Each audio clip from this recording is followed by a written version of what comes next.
Selamat malam, selamat datang di Mata Najwa. Saya Najwa Shihab, tuan rumah Mata Najwa. Perang melawan corona tak mudah untuk dimenangkan. Yang kita hadapi bersama, lawan yang tak kelihatan. Dibutuhkan kerja kolektif yang tak setengah-setengah, kewaspadaan tingkat tinggi yang meniadakan lengah. Kedisiplinan warga negara jelas sangat dibutuhkan. Inisiatif kita untuk saling menjaga juga menentukan. Tapi negaralah yang punya kapasitas paling maksimal, cuma pemerintah yang bisa menggerakkan dengan optimal. Corona jelas batu ujian bagi kepala negara. Bagaimanakah kepala negara menyikapinya? Inilah Mata Najwa. Jokowi diuji pandemi.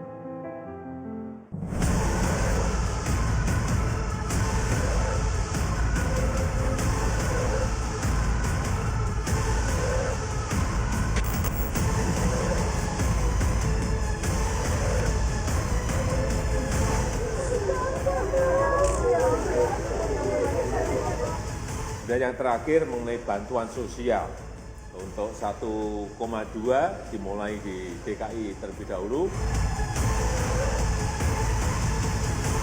Kemkes memang terbatas datanya, jadi kita memang belum bisa menghasilkan data yang sangat lengkap atau yang terbuka.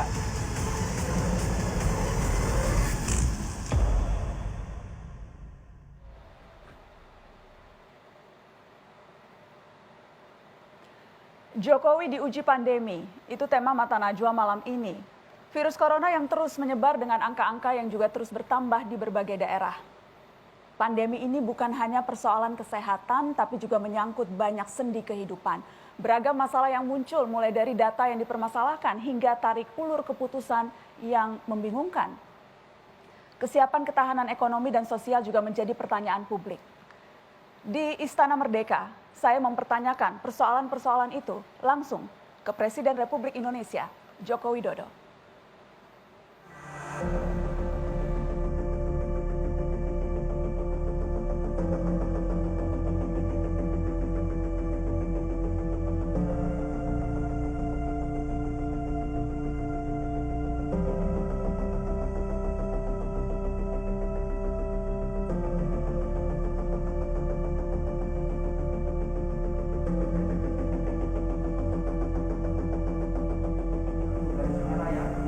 Hasilnya negatif. Oke, alhamdulillah.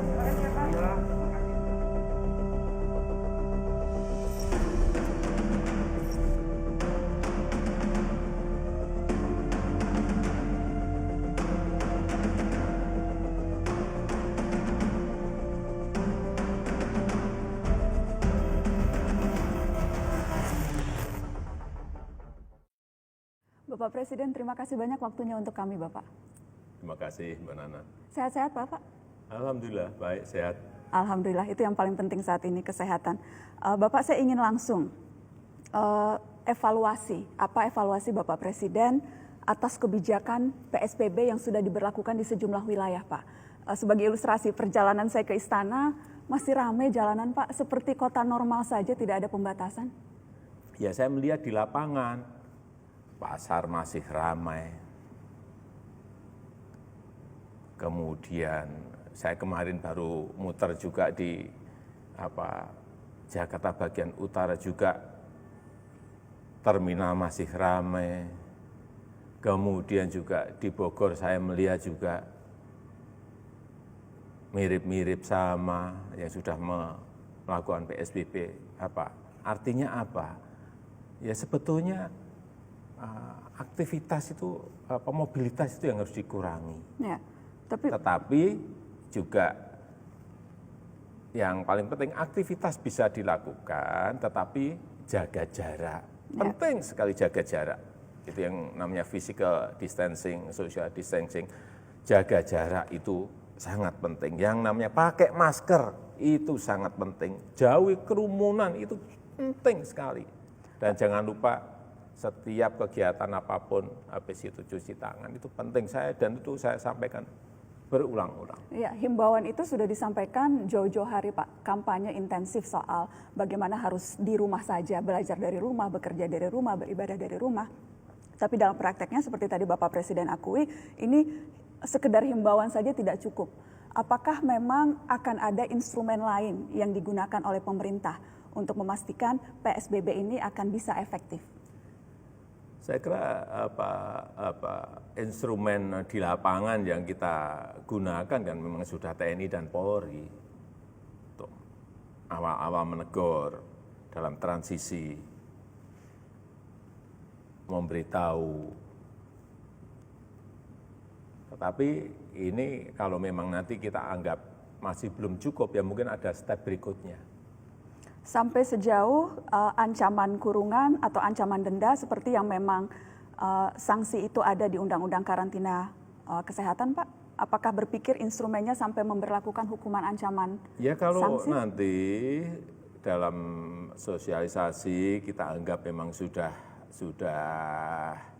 cukup dan itu di lapangan masih belum ada perbaikan, bisa saja kita akan masuk ke sana. Kerap kali alasan yang diungkapkan oleh mereka yang tidak bisa berada di rumah saja, Pak. Mereka harus keluar untuk mencari nafkah. Jadi seperti si malakama, keluar kemungkinan terkena corona, tetap di dalam, tidak bisa mencari penghasilan sehingga tidak bisa makan. Ya itu memang pilihan-pilihan yang semuanya tidak enak.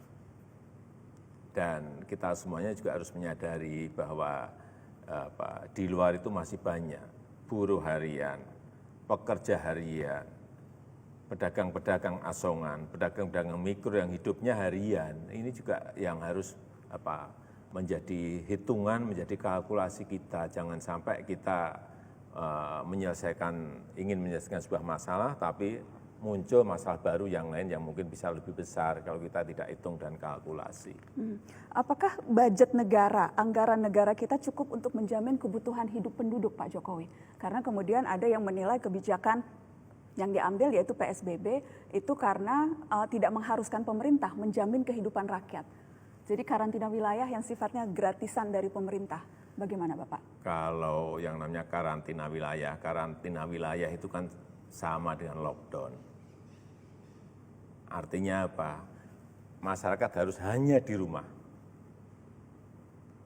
Bus berhenti, nggak boleh keluar. Taksi berhenti, ojek berhenti, pesawat berhenti, kereta api berhenti, MRT berhenti, KRL semuanya berhenti. Hanya di rumah. Untuk Jakarta saja pernah kami hitung-hitungan, per hari membutuhkan 550 miliar.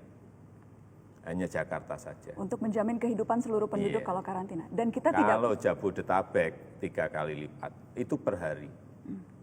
Jadi ya karena pertimbangan budget negara yang tidak mencukupi untuk menjamin, karenanya pilihan itu tidak diambil pemerintah, Bapak? Bukan karena masalah budget. Kita kan juga belajar dari negara-negara lain. Apakah lockdown itu berhasil menyelesaikan masalah? Kan tidak.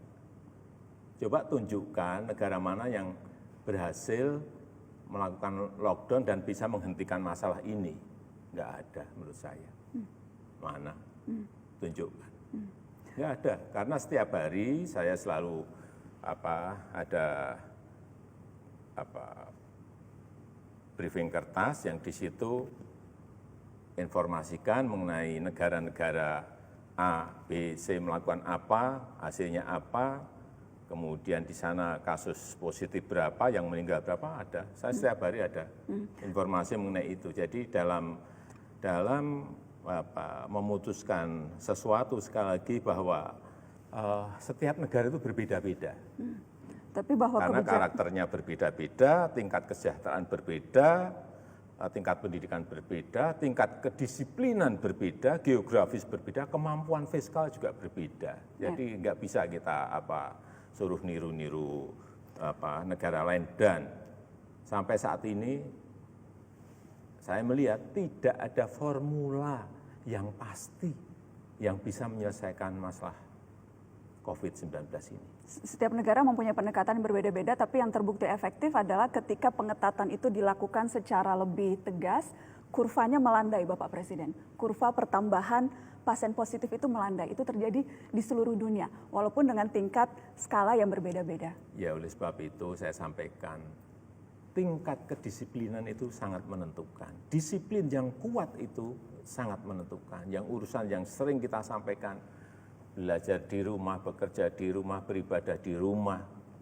urusannya masalah cuci tangan, masker, jaga jarak, jauhi kerumunan. Kalau kita melakukan ini dengan disiplin yang kuat, itu yang akan mengurangi dan bisa menyelesaikan masalah ini dengan segera. Di awal Bapak bilang ini keputusan yang sulit diambil, apapun pasti ada resikonya. Karenanya Bapak juga paham ada banyak kritikan-kritikan yang masuk. Kritikan-kritikan itu antara lain, dan saya ingin minta tanggapan Bapak. Misalnya Ketua Umum PMI Pak Yusuf Kalla menilai langkah pemerintah dalam mitigasi pandemi ini kurang cepat dan kurang tegas. Januari sudah muncul virus, tapi Maret baru pemerintah secara serius mengambil langkah. Bahkan ada juga anggapan di awal-awal pandemi ini Pak, banyak pejabat publik yang justru mengentengkan masalah. Menteri Kesehatan Terawan misalnya, yang bilang ini flu biasa akan sembuh sendiri, cukup. Jadi ada kesan menganggap ini bukan masalah yang serius. Apakah betul kesan itu? Tadi di awal kan sudah saya sampaikan bahwa ini virus berbahaya, sangat berbahaya, tetapi bisa dicegah dan bisa dihindari. Tapi kita tidak ingin membuat kebijakan itu dengan cara gerusa-gerusu. Yang ini dinilai oleh publik itu mungkin lamban di situ. Membuat publik tenang, itu tidak dilihat sebagai sebuah keputusan, itu sudah keputusan. Membuat publik agar tidak panik itu keputusan. Itu tidak dilihat sebagai sebuah keputusan. Nah, itu anunya di situ agak berbedanya di situ. Bagaimana? Kemudian awal-awal juga lab yang ada di Kementerian Kesehatan diragukan, oh nggak bisa itu ngetes PCR. Di awal-awal kan gitu, padahal sudah kita coba bolak-balik sudah bisa. Tapi ada yang banyak yang menyampaikan ahli-ahli bahwa itu tidak layak untuk melakukan uji PCR. Ya jangan seperti itulah. Sudah sampai sekarang pun kan nggak ada masalah, dan juga perlu saya sampaikan persiapan untuk PCR ini, karena pas lagi ini rebutan yang namanya sekarang ini yang namanya APD, PCR, rapid test, masker, semuanya menjadi rebutan 213 negara yang terpapar. To the point Pak Jokowi, bagaimana penilaian Bapak atas kinerja Menteri Kesehatan Pak Terawan? Tidak ada yang sempurna di dunia ini, tidak ada yang sempurna. Jadi kalau ada yang mengatakan masyarakat ada yang kecewa, ya saya itu wajar. Wajar, setiap pekerjaan ada yang menilai, setiap keputusan ada resikonya. Masyarakat bahkan sampai sejauh, walaupun ini hak prerogatif Bapak Presiden yang memilih pembantunya, tapi sampai sejauh ada yang menilai harus mundur karena kinerjanya jauh dari memuaskan. Penilaian berbeda-beda, yang saya ingin tanyakan penilaian Bapak Presiden atas anak buahnya. Yang ditangani oleh Menteri Kesehatan itu kan juga bukan hanya urusan COVID. Ada juga yang lain, misalnya demam berdarah yang juga baru ramai di beberapa provinsi. Tetapi untuk urusan COVID kan sudah dihandle oleh gugus tugas COVID. Dan saya melihat Dr. Terawan sudah bekerja sangat keras. Bagaimana Presiden Joko Widodo melihat pandemi ini? Apakah dari sudut pandang ekonomi atau sudut pandang kesehatan masyarakat? Termasuk keputusan mudik yang memunculkan kontroversi antara boleh atau tidak. Sesaat lagi.